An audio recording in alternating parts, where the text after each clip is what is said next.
Welcome to the First Mold Insights, where we talk about injection molding, rapid tooling, product development, and real-world manufacturing insights. Today's topic is ejector pins in injection molds. Alex, when we're talking injection molding, everyone focuses on the big stuff, right?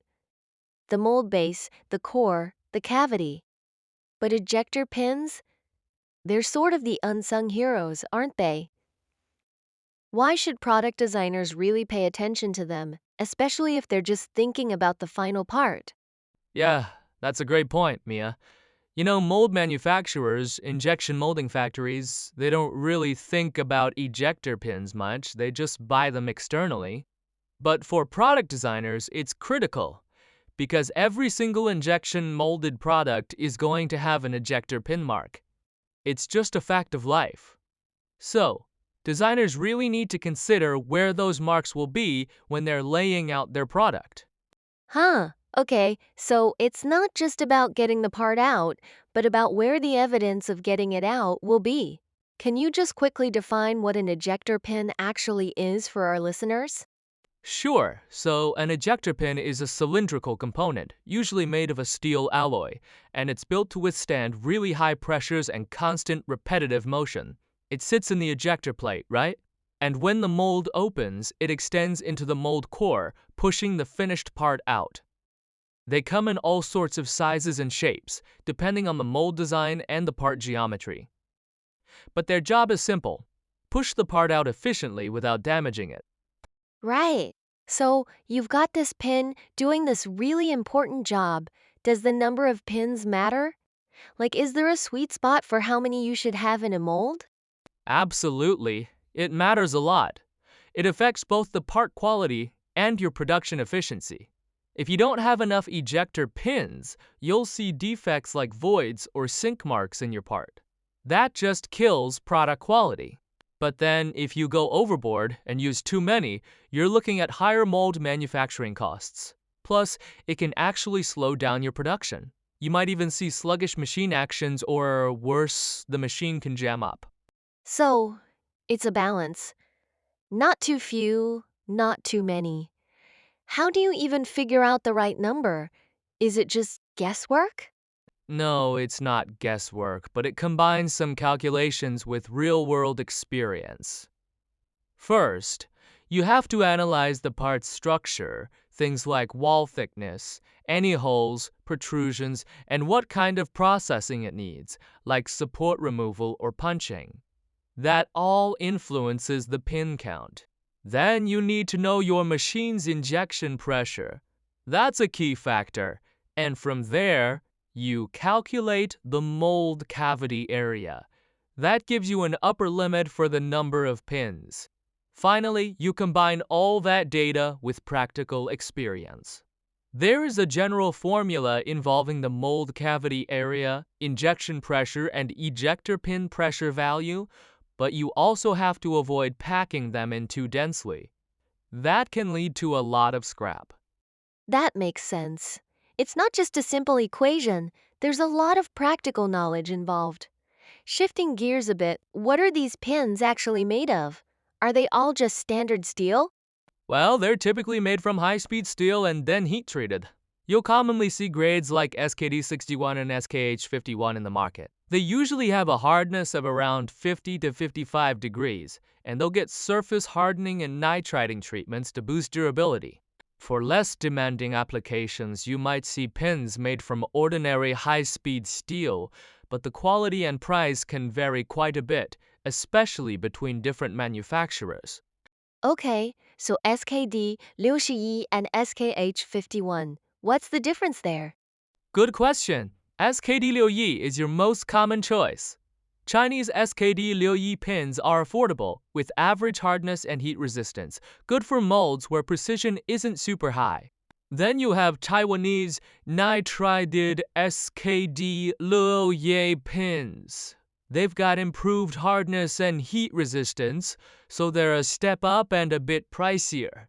And at the higher end for SKD61, you get Japanese vacuum nitrided SKD61. These are heat-treated in a vacuum furnace, giving you excellent hardness, heat resistance, and really consistent hardness throughout the pin, inside and out. They're a premium choice for high-requirement molds. And then there's SKH51. This is a high-speed steel that contains tungsten, making it really tough. Mold factories choose SKH51 when they have very high demands on the pins because of its excellent heat resistance, toughness, and hardness. It's for the most demanding applications. So, a spectrum of choices depending on the application and budget. That's really helpful. So, once you know what they are and what they're made of, how do you actually design with them? What are the key principles for placing them effectively in the mold?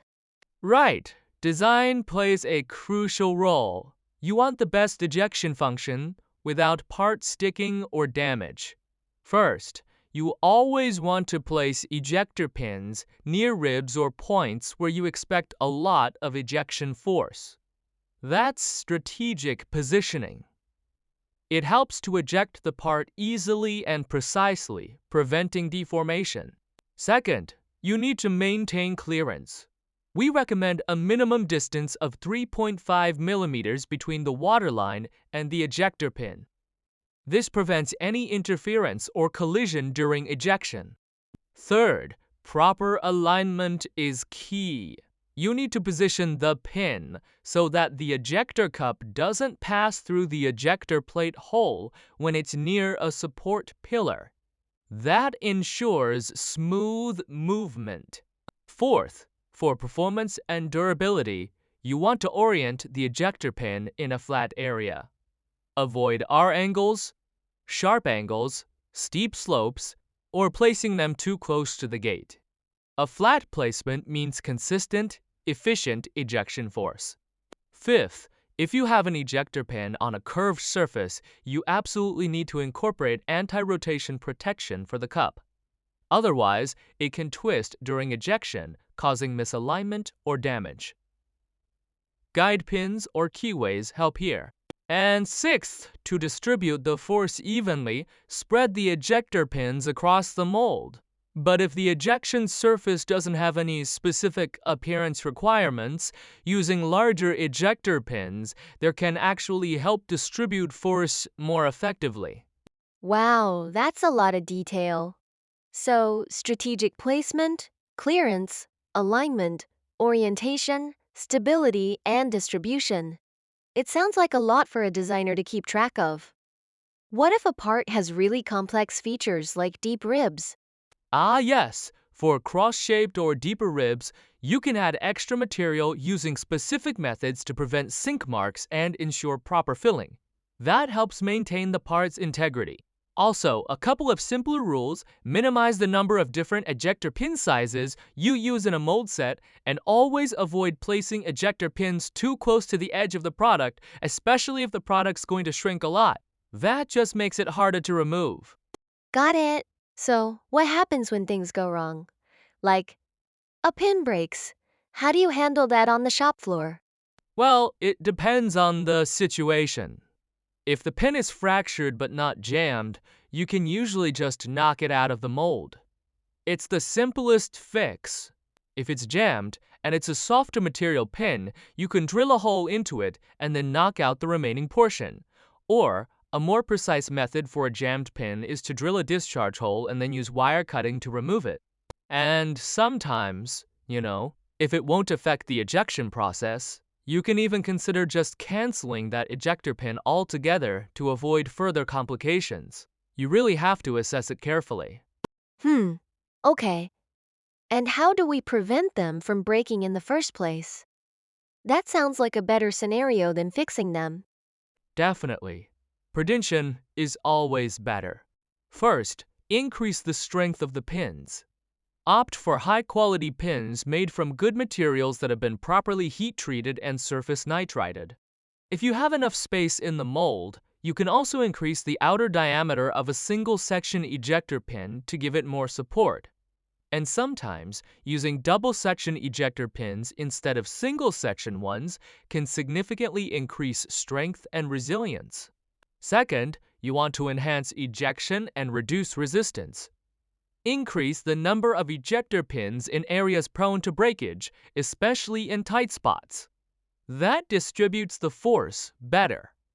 Also, improving the surface finish around the male mold and the rib groove area, or incorporating a demold slope can make ejection much smoother, reducing strain on the pins.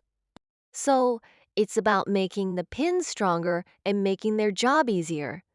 That makes a lot of sense. What about maintenance then? Is there anything specific you need to do to keep them running smoothly? Oh, absolutely! Lubrication is crucial.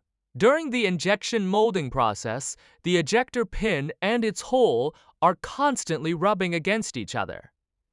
If you don't lubricate them regularly with ejector pin oil, those pins will burn out or wear down. Not only that, but the pinhole itself will wear and enlarge, which can lead to burrs on your product and affect its quality or assembly. Sometimes, if it's bad enough, you'll have to process those burrs or even face needle breakage, which just halts production. So, oil is key. What kind of oil are we talking about here? Ejector pin oil is generally a high-quality guide rail lubricant. It's got a tough, non-loss oil film, excellent lubrication properties, and it's anti-rust and anti-creep. It's specifically formulated for these plastic mold ejector pins. You should be spraying it whenever the pin faces too much resistance or retracts poorly. But honestly, someone should be assigned to spray it daily, at scheduled times, at least once per shift, for consistent lubrication and protection. It's a small step that prevents big problems.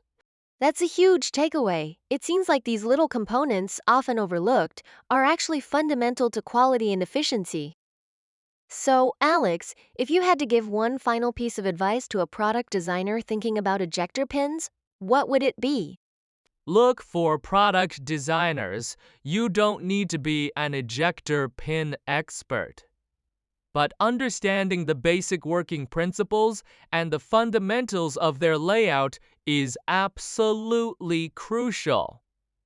That knowledge alone can help you avoid a lot of poor designs that impact the appearance and function of your plastic products down the line. Thanks for tuning in. For more manufacturing resources or custom part production services, visit firstmold.com. We'll see you next time.